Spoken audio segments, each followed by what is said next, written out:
Prices do not seem to be changing the way most would like them to right now. Chances are you've noticed if you've been filling up here as of late. To tell us what we can expect moving forward and to kind of explain why we're in the situation we are, Stephanie Milani from AAA as always joins us.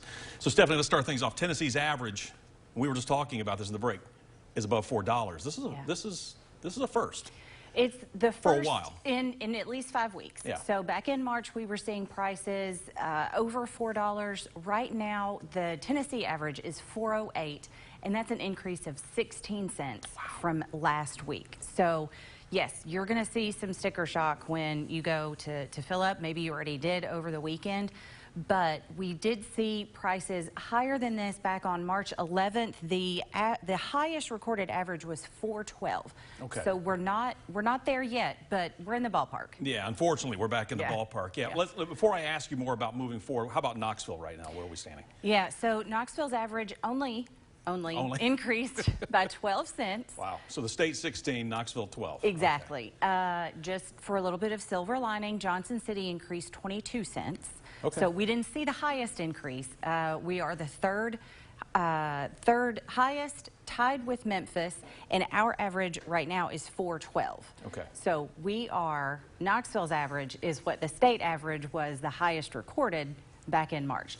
Lots of numbers. But you said silver lining, we're not the highest, right? We're not. Always trying to find a positive. Yes. Make us feel a little bit better. All right, so what's behind, I mean, because last time you and I talked, we were just talking about, I went to the gas, pumped gas, I think it was like $4.09 was where I was paying. Now it jumped up 10 cents a couple days later. So what are we looking at? Like, why the big jump and how are we looking moving forward here? Yeah, so there's not a lot of good news. There's a couple of things that we're looking at. So we are looking at increased demand. We're coming up, just really bumping up to that summer driving season. Demand has already increased. We continue to see a tight crude oil supply market worldwide. And this is the new thing. So over the weekend, the EU announced a proposal to completely ban Russian crude imports in the next 6 months. Taking it a step further, they said that they would like to ban all imports by the end of the year. Okay. So when we already have a constricted supply worldwide, and now the EU has a proposal to not accept anything from Russia in the form of crude oil, that further constricts that supply.